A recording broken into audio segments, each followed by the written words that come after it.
Akkor beszéljünk még egy pár mondatban a gépnek a karbantartásáról, illetve szervizeléséről. Én itt közben akkor ki is kapcsolom, illetve kiveszem a gépből az akkumulátort, ahogy ugye tanultuk. Húzzuk, távirányítót kikapcsoljuk, gombot hosszan nyomva tartjuk, és hangjelzés után kikapcsoljuk. Na most, a leggyakoribb, ami hiba történhet a géppel, az az, hogy ugye annak ellenére, hogy van egy ilyen tök jó kis védőburok a gép körül, valahogy akkora ütést kap a gép, hogy a keret az neki nyomódik a légcsavarnak, tehát vannak ilyen extrém esetek. Ilyenkor az van, hogy szerintem itt valamennyire látszik, hogy majd képet is készítek róla. Így a légcsavaroknak így a végei megsérülhetnek, sőt, hát olyannal is találkoztam már, hogy konkrétan félbetört a légcsavar, vagy csak egyszerűen már ugye annyiszor ledobta a légcsavart és vissza lett rakva rá, hogy egyszerűen kitágult a légcsavar furat, és emiatt ugye nem szorul rá a motortengelyre.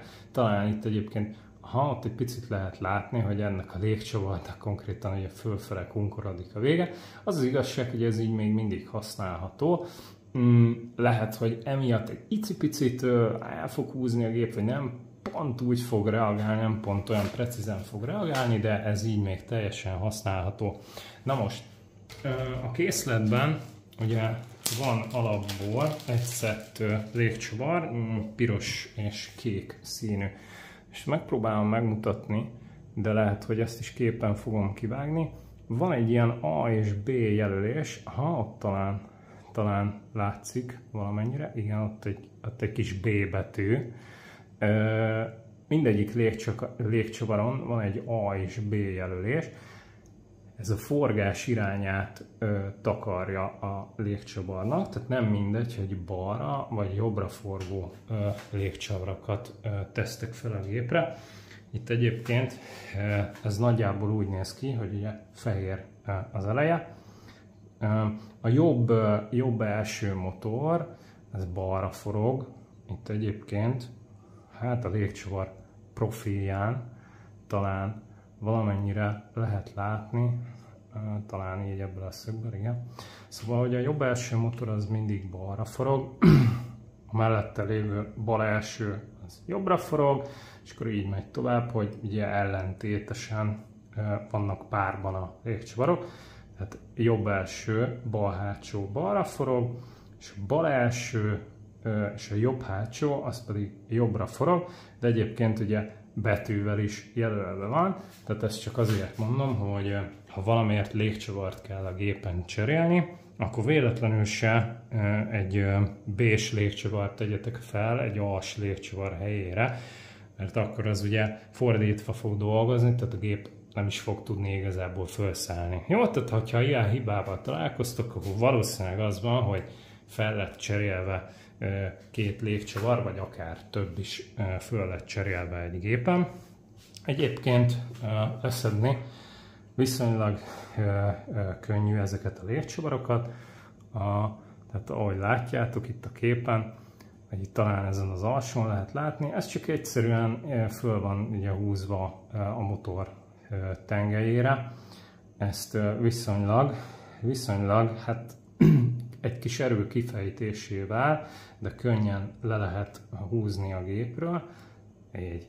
Jó, tehát ez már le is jött, ott látjátok a motort, és akkor erre a tengelyre, motortengelyre kell föltolni majd az új légcsavart, ami aztán elég nehezen fog rá fölmenni, mert ugye még új légcsavar, egy kicsit szűkös a furat, hogy ugye minél jobban szoruljon rá a tengelyre.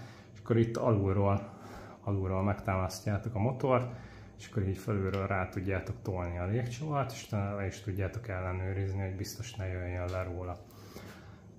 Oké, a légcsavart ezt ugye így kell kicserélni. Egyébként előfordulhat olyan is, hogy megsérül a keret, azért nagyon sokat bír, de azért a végtelenségig nem bírja. Tehát lehet az, hogy eltörik a keretetek, Ezt ilyenkor pillanatragasztóval, kötegelővel, nem tudom, ragasztószalaggal, bármivel ideiglenesen meg lehet javítani, és ha már annyira gatya állapotban van ez a keret, hogy nem tudjátok javítani, akkor egyébként ki is lehet cserélni. A drónnak az összes alkatrésze kapható, tehát ki lehet bármi olyan alkatrészt, ami tönkrement, megsérült, eltört a gépen, ezeket mind ki lehet cserélni. Természetesen, hogyha ehhez nem értetek, akkor tudunk benne segítséget nyújtani, hogy mit hogyan lehet. A motoroknak is van egyébként egy bizonyos élettartama, elég sokáig bírják, tehát itt több 10, akár 100 óráról is szó van. Ha egy motor már az élete vége felé jár, akkor azt észre fogjátok venni, hallani fogjátok a hangján, illetve nem lesz olyan erő a gépben. Jó, az vagy az aksi, vagy ha már nincs olyan erő a gépben, ezt úgyis érezni fogjátok, úgyis látni, tapasztalni fogjátok, akkor vagy az akkumulátorra kell gyanakodni, tehát én első körben ilyenkor egy akkumulátort próbálnék ki, egy új akkumulátort, és ha azzal sem jó, akkor viszont ott motorokat kell már cserélni, mert egyszerűen elkoptak, elfáradtak. Jó, és hát tulajdonképpen szerintem ennyit a karbantartás per javításról.